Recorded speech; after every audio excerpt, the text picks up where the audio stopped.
3 autres opposants à Mobutu sont contactés, dont Deogratias. Abandi banyapolitiki batatu batavuga rumwe na Mobutu barahamagawe barimo Deogratias Bugira, umututsi w'umuzayirwa wo muri Kivu y'Amajyaruguru, akaba ari we washinze mu myaka 1990 ihuriro riharanira demokarasi no kwibohora kwa Kongo AFDR, umutwe w'abarwanyaga Mobutu ariko mu by'ukuri wayoborwaga n'abanyarwanda mu ibanga. Igitekerezo nyamukuru cyari uguhuza abo bazayirwa bose bavaga mu bice bitandukanye, bafite amateka atandukanye, no gushaka uburyo bahuza umugambi bakaba umwe, bashaka kugerageza kubinjiza bose hamwe mu ishyaka rya politike riteguye neza, rishobora gushyiraho gahunda yumvikana ndetse no gutanga impamvu zifatika z'intambara yari igiye gutangira muri Zaire. N'umusirikare muto w'umunyarwanda wari ushinzwe ibikorwa bya gisirikare muri AFDR, James Kabarebe, yari afite imyaka 25 gusa ubwo ingabo za FPR zafataga Kigali mu 1994. Yari afite imyaka 29 kandi ubwo Paul Kagame yamuhaga inshingano zo gufasha abashinze AFDR guhirika Mobutu.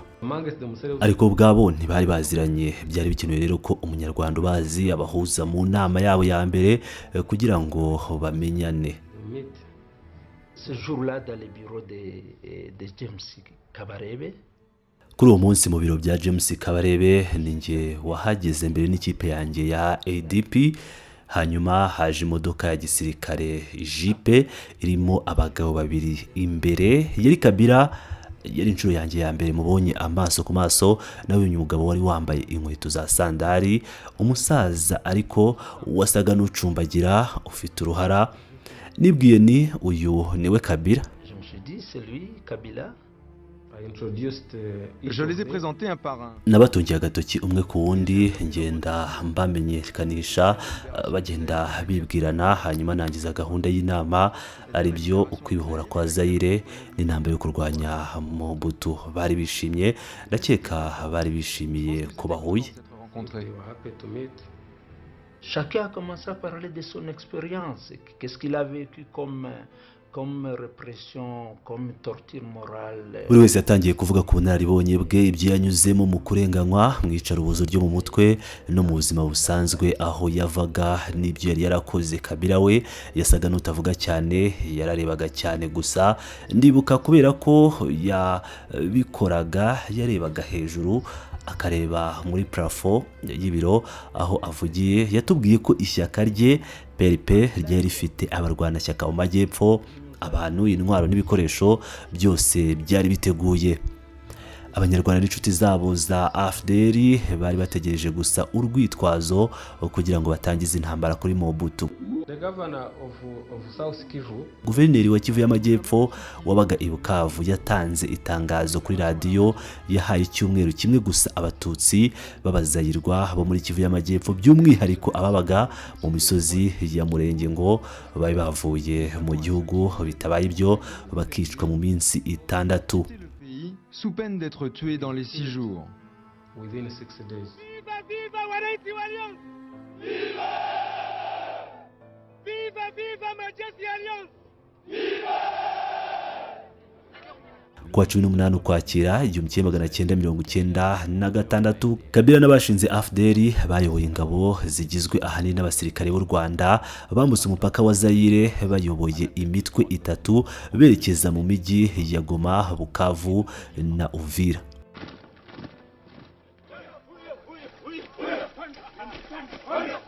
Nous sommes passés par Gisenyi. Twaciye ku Gisenyi twinjira mu mujyi wa Goma. Ndibuka ko hari nijoro, twinjiye saa 4 z'ijoro, twari kumwe n'abasirikare bakuru b'u Rwanda, twari kumwe na James Kabarebe. Ndibuka ko twari ku murongo nk'abasirikare.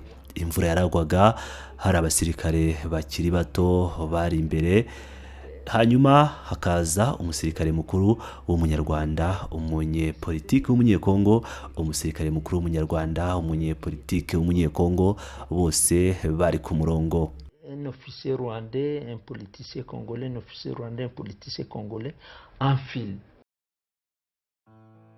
Mu gihuriro ryateraga Zaire, Perezida Mobutu yari arwariye mu bitaro i Geneve arwaye kanseri ya prostate. Mu myaka 32 y'ubutegetsi bw'igitugu yari yaratsinze inyeshyamba nyinshi.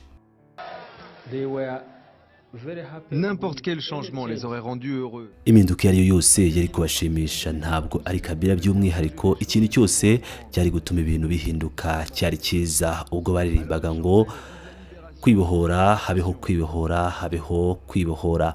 Ariko njyewe ndibuka neza ibyo nabwiye Joseph, umuhungu wa Kabila uwo munsi. Namubwiye ntiwibeshye kuri izi ndirimbo zose aba bantu baririmba uyu munsi ngo kwibohora kwibohora, nibo bishoboka ko ejo bazajya mu muhanda kwigaragambya bakurwanya. Icy'ingenzi ni icyo uzabazanira. Ngira ngo urabona aba bantu bamaze imyaka n'imyaka bakandamizwa, bafite icyizere ko umunsi umwe bazagira ubazanira ikintu gishya. Niba rero ntacyo ubazaniye, witegure kuzahura n'ibibazo. Alors, si tu ne leur apportes rien, prépare-toi à avoir des problèmes. Ariko kugeza ubu icyizere cyari kikiri cyose, nta bibazo. Nyuma yo gufata Kisangani, Kabila yahise ahinduka amahere, asubiza ati uriya mu ndege sinshobora gukomeza kwishingira umutekano wawe hano. I also was in the river. J'étais en plein milieu du fleuve Congo. Nari rwagati mu ruzi rwa Congo, sinarinzi n'uruhande Congo Brazzaville iherereyemo, n'uruhande Congo Kinshasa iherereyemo. Nabajije abaturage b'abasivile bari aho ku nkombe, maze banyereka aho nshobora kururukira. Twariteguye maze twerekeza mu kigo cya gisirikare cya Chachi. Ako kanya abasirikare barinda umukuru w'igihugu barayamanika. Ibyo byabaye iherezo ry'intambara i Kinshasa. Kumeneka kw'amaraso menshi byari birinzwe.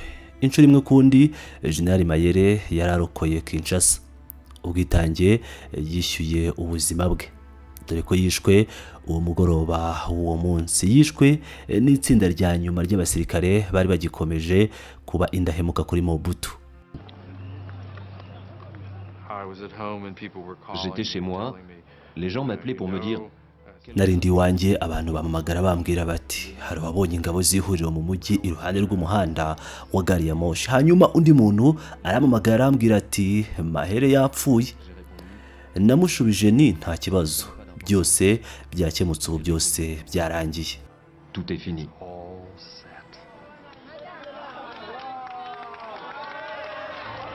Byatwaye amezi 7 gusa kugira ngo ingabo zihuriro zifate Zaire, igihugu kingana n'Ubufaransa inshuro 5.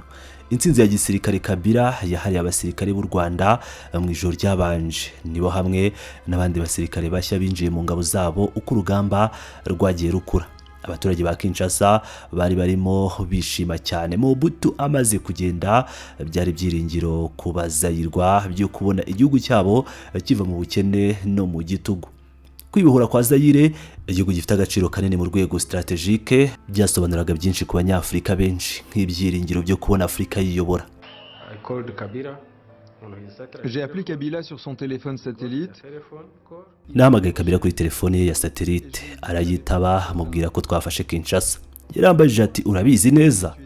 Uri sure? Yarishimye cyane, yarasekaga, yayishimye birenze. Naramubwiye ni byose birarangiye, ushobora kuza. Yagumye abisubiramo ati uri sure, urabizi neza? Numvise ko yari mu nzu ye i Lubumbashi kandi ko yarari gusimbuka mu ijosi rya Lieutenant Colonel Murokore amugundira, yaranamugushije hasi. Numvaga Murokore ataka atabaza kuko Kabila yararimo amuniga. Mwabitekereza Kabila yatuye hasi, Murokore ari hejuru ya Murokore n'uburemere bwe bwose. Uyu yari yabuze umwuka.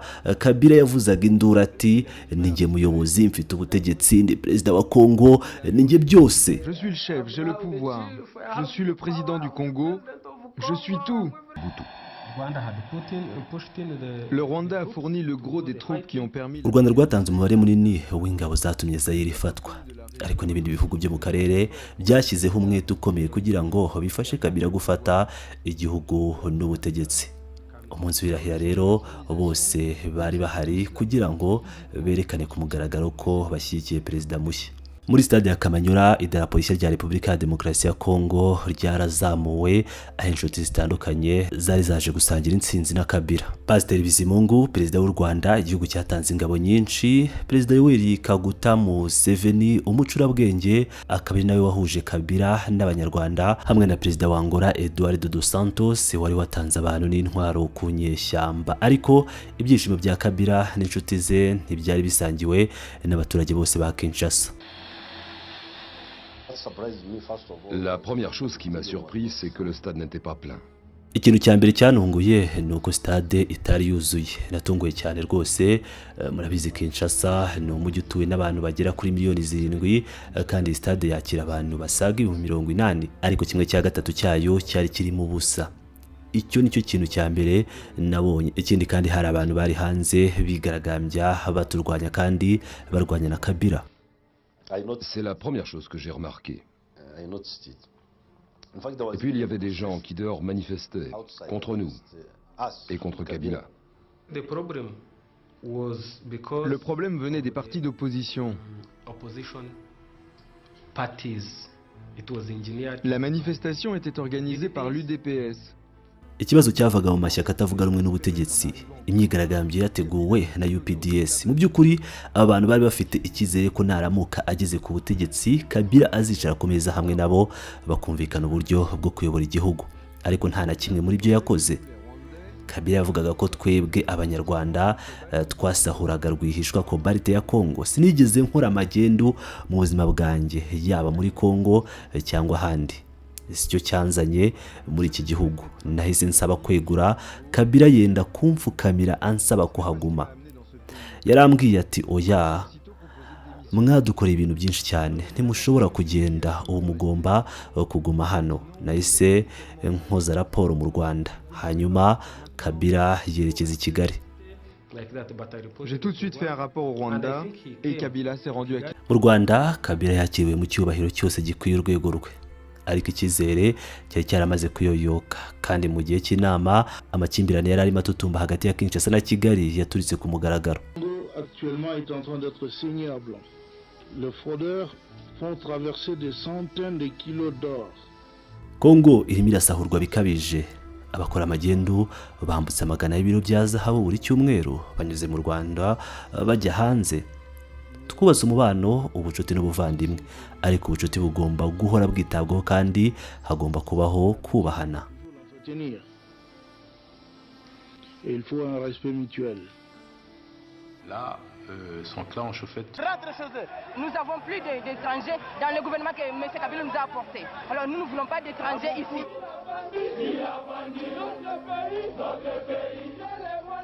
Mu rwego rwo kwerekana icyemezo cye, Kabarebe wari ijisho rya Kigali iruhande rwa Kabila ari nawe wamufunguriye inzira igana Kinshasa, yahise akurwa ku buyobozi bw'ingabo mu buryo butunguranye asimburwa na General Kifwa, muramu wa Kabila ubwe.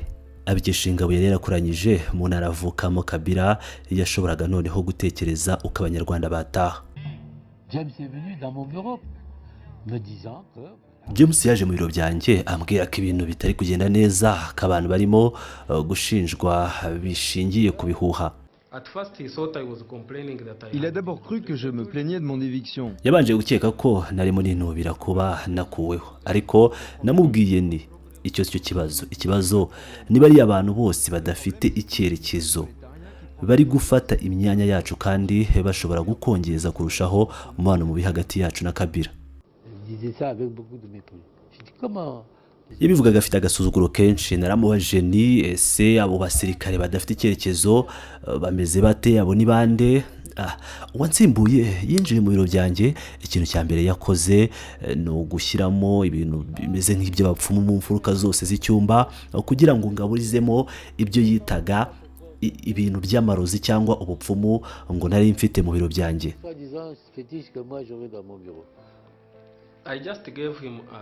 Je lui ai simplement donné comme exemple l'attitude du général Kifwa, celui qui m'a remplacé. Namuhaye gusa urugero rw'imyitwarire ya General Kifwa wari wansimbuye ubwo yinjiraga mu biro byanjye. Urabizi mu muhango w'ihererekanya bubasha yaje azanye ihene maze abaga iyo hene. Yaraho yari aho amenagura amaraso hose, hasi ku madirishya, ibyo byose ngo yirukane amadayimoni mabi y'abanyarwanda. Et tout ça pour chasser les mauvais démons rwandais. Hanyuma yagiye avuga ati bo twabashyize ku butegetsi, we put them in power.